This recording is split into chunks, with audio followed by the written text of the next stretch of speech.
So we want 1 cup of rice, right? So we put in 1 cup, so we know how much, right? 1 cup. And just wash it like this. You can do it a couple of times, right? You gotta get in there with your hands. I prefer warm water. I think you're supposed to use warm water to help get it out even better. Correct. If you don't have a strainer, what I would normally do, and this is probably not the best way to do it, is just take the top and then just offset it just slightly so the rice comes out. And people are like, why don't you just use the whole, that's going to take forever, and that is actually just to let you know that there's steam coming out of it. So, okay, so that's a bad thing. No rice came out, luckily. You have to have a good grip on it though. Oh, please don't move. Okay. We're doing good. Look at that. Not one grain. Not one grain once. So, people like to do it multiple times. I think 3 is the norm, but I think I'm going to be fine with this too. Like, generally you don't want it to be cloudy in the pot, right? That's how you know it's clean. That's how I know it's clean.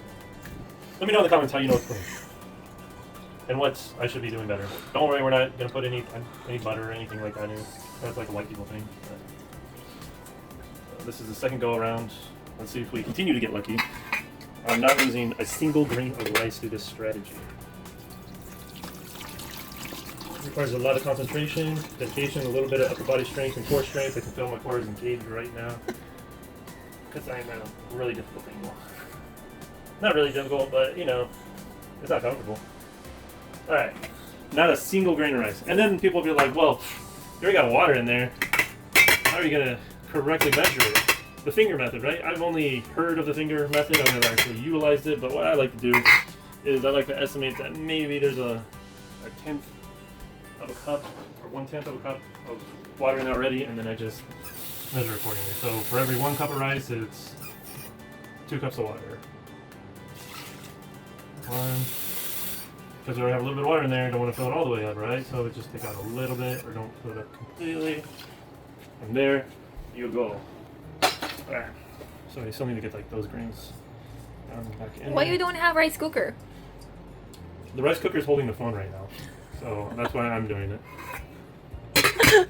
Alright, so I don't have it preheated or anything. What I do is I just put it on high, and then once it starts to boil, then what I'll do is I'll put it on for 20 minutes, and we'll see how it looks after 20 minutes. 20 minutes? 20 minutes, that is the correct rule of thumb. Okay, as we can see, it's starting to boil, and you want to take it off, and then you want to turn this off. Off? Yeah. And then this is when you want to put the timer on. 20 minutes. Here, so we're going to put it on low, and let it sit for 20 minutes. You might want to double check it because it could boil over the side, so just make sure that it doesn't do that. 20 minutes has gone by, so now we're going to see what it looks like. Oh, not bad, huh? Okay. So now we go ahead and get a spoon and show you a little bit more. Ooh, not bad. Maybe a little bit too mushy to some people's taste, but I think it's not too bad. You let me know, what do you think? Thank you, babe. Anytime, babe.